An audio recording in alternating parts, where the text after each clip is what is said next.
बेवकूफ, तेरी वजह से मेरा 10 लाख रुपए का नुकसान। अरे कब अकल आएगी तुझे? जेठ जी, आपकी हिम्मत कैसे हुई मेरे पति के ऊपर हाथ उठाने की?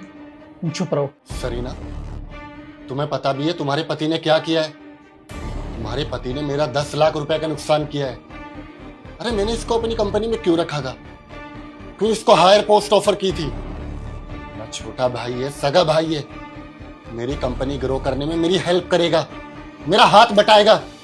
लेकिन ये बेवकूफ मेरी कंपनी डुबाने के चक्कर में लगा हुआ है। जेठ जी, ये 10 लाख रुपए ना मेरे पति की इज्जत से ज्यादा इम्पोर्टेंट नहीं है। और रही बात कंपनी की, तो इस कंपनी में इन्होंने भी उतनी ही मेहनत करी जितनी आपने करी है, तो आप हम पे हक मत जताइए। तुम चुप रहोगी? तुम्हें पता भी है क्या हो रहा है यहाँ पे? कुछ भी बोले जा रही हो। सही ना, रहने दो ना, जाने दो। दो भाइयों के बीच की बात है, हम क्यों बीच में पड़े? अरे दीदी, आप तो रहने ही दो, ठीक है? अगर यही हरकत सूरज आपके पति के साथ करते तो आपको कैसा लगता? प्लीज चुप हो जाओ, तुम्हें कुछ नहीं पता है। मुझे सब पता है कि मैं क्या बोल रही हूँ, ठीक है? और अब मैं और चुप नहीं होंगी।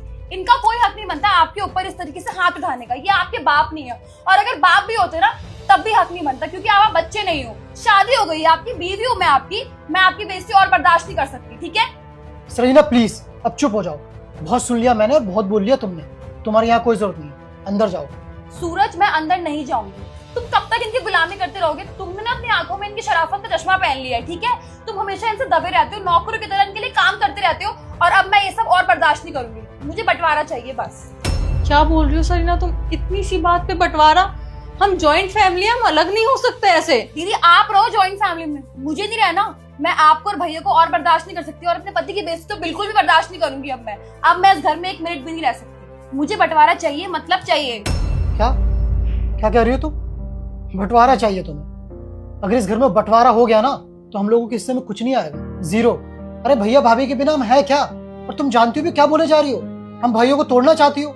और बड़े हैं, थप्पड़ मार दिया तो मार दिया, मैंने करा क्या है? हर बार कंपनी में मेरी वजह से लॉस ही हुआ है। तुम्हें पता भी है भैया इस कंपनी को कहां से कहां लेके आए हैं। जब मैं कॉलेज में था उस टाइम पापा की डेथ हो गई, और उस टाइम भी कंपनी लॉस में जा रही थी। ये तो भैया हैं कि इस कंपनी को यहां से यहां लेके आए। इन्होंने एक बड़े भाई का, एक बॉस का और एक बाप का फर्ज निभाया है। तो तुम्हें कुछ नहीं पता मत बोलो। गलती होती है, हर बार मेरी गलती होती है। ये थप्पड़ तो बहुत पहले मार सकते थे, लेकिन हर बार इन्होंने मुझे समझाया, और मैं हर बार कंपनी में लॉस करते आया। मैं इतना काबिल भी नहीं हूँ। इन्होंने मुझे इतनी अच्छी पोस्ट दी, मेरा इतना अच्छा ध्यान रखा, और तुम्हें कुछ नहीं पता और तुम बस बकवास करे जा रही हो। तुम्हें बंटवारा चाहिए? कभी भाभी ने बोला है कि मुझे बंटवारा चाहिए? उनसे थोड़ा बहुत सीखो। सूरज बिल्कुल सही बोल रहे हैं, हम दोनों ने उन्हें बच्चों की तरह पाला है। तुम ऐसे बंटवारे की बात तो मत करो, कम से कम हम सॉर्ट आउट कर लेंगे ना। दिख रहा है कितना बच्चे की तरह पाला है, तभी तो आज आपके पति ने इन पे हाथ उठा दिया। मैं ये बेइज्जती और बर्दाश्त नहीं कर सकती। बस बहुत हो गया, मैंने बहुत सुन लिया और तुमने बहुत बोल लिया। अब तुमसे कहा यहाँ से कमरे में जाओ। पहले भैया को उल्टा बोलो, अब भाभी से बदतमीजी कर रही हो। तुम्हें कहा ना चुप हो जाओ, यहाँ सब कह रहे हैं चुप हो जाओ, तुम्हें समझ में नहीं आ रहा है? बस मुझे बात करने दो। सरीना, हमने कोई जादू नहीं किया आपके पति के ऊपर। तुम्हें पता है, माँ बाप के जाने से पहले उन्होंने मुझसे एक वादा लिया था कि हमेशा अपने छोटे भाई का ख्याल रखना। तुम्हें क्या लगता है कि मैंने नुकसान के चलते इस पर हाथ उठाया है? नहीं, मेरी कंपनी में चाहे तुम नुकसान करते या तुम कोई भी नुकसान करता, मुझे फर्क नहीं पड़ता, क्योंकि पैसा मेरे लिए मायने नहीं रखता। मेरे लिए मायने रखता है परिवार का प्यार। तुम्हें पता है मैंने इस पे हाथ क्यों उठाया? हमेशा तो मेरे साथ नहीं रहेगा ना, बल्कि मैं चाहता हूं कि मेरा भाई हमेशा जॉइंट फैमिली में रहे और हमेशा मेरे साथ रहे। कि 0% अगर ये मुझसे अलग हुआ और ये आज जो छोटी छोटी गलतियां करता है, कल भी इसने ये सब गलतियां दोहराई, तो मेरे लिए तो ये छोटा नुकसान है, लेकिन इसके लिए बहुत बड़ा नुकसान साबित हो सकता है। इसलिए मैं चाहता हूं कि मेरा छोटा भाई कभी फेलियर ना बने, बल्कि ये मुझसे भी बड़ा इंसान बने और मुझसे भी बड़ा सक्सेसफुल इंसान बने। तो बस यही वजह है कि मैंने इस पे आज हाथ उठाया। और हाँ, मैं तुमसे हाथ जोड़कर माफी मांगता हूँ। नहीं भैया। सूरज, मुझे बोलो, आज के बाद मैं कभी भी इस पर हाथ नहीं उठाऊंगा, मैं तुमसे वादा करता हूँ। लेकिन प्लीज इस घर में बंटवारे की बात आज के बाद कभी भी मत करना। मैं नहीं चाहता कि मेरे जीते जी ये परिवार टूटे। मेरा छोटा भाई मुझसे अलग। सुन लिया, अब भी बोलोगे कि बंटवारा होना चाहिए। भैया मुझे माफ कर दो, ये सब मेरी वजह से हुआ है। आपने मेरे ऊपर इतनी बार भरोसा किया है और मैंने क्या किया, हर बार आपका भरोसा तोड़ा है। मैं इस काबिल ही नहीं हूँ भैया कि इस कंपनी में रहूं। हो सके तो मुझे माफ कर दो। कोई नहीं सूरज, ये नफा नुकसान this is part of life. बाकी हम दोनों मिलकर और मेहनत करेंगे, ठीक है? तू उदास मत हो। शताक्षी, खाना रेडी हो गया? ला दो यार, निकलते हैं हम ऑफिस।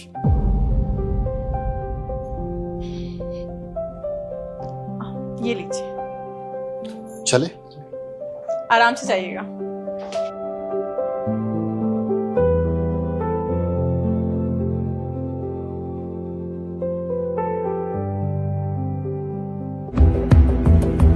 कांग्रेचुलेशन भैया, गाड़ी तो बहुत प्यारी भाभी प्लीज गाड़ी को टच मत करना। वो एक्चुअली आप इतनी दूर से चल कर आए हो ना, कार्स एमजी शायद। नहीं कोई नहीं, दिल छोटा मत करो। मैं भगवान से दुआ करे, सुना नहीं होगा ना, कोई बात नहीं। है। तुमने उसे बोला था ऐसा करने।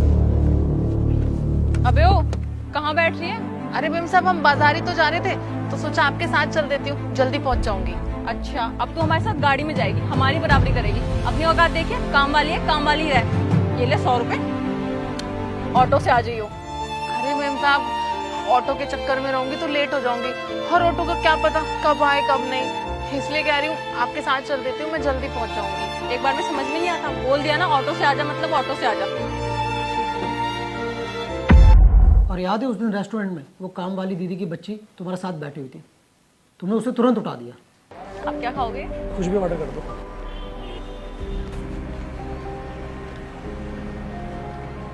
प्रीति, चलो ना हम। तो ये सब मैंने सैम, तो कोई इज्जत है ना, इसलिए मैंने और सैम ने ये प्लान बनाया ताकि तुम्हें रियलाइज करा सके कि लोगों से कैसा बर्ताव करना चाहिए। और शायद अब तुम्हें पता चल गया हो दूसरों की कैसे इज्जत करते हैं। तुम सही कह रहे हो सूरज, मैं आगे से ऐसा कभी नहीं करूंगी।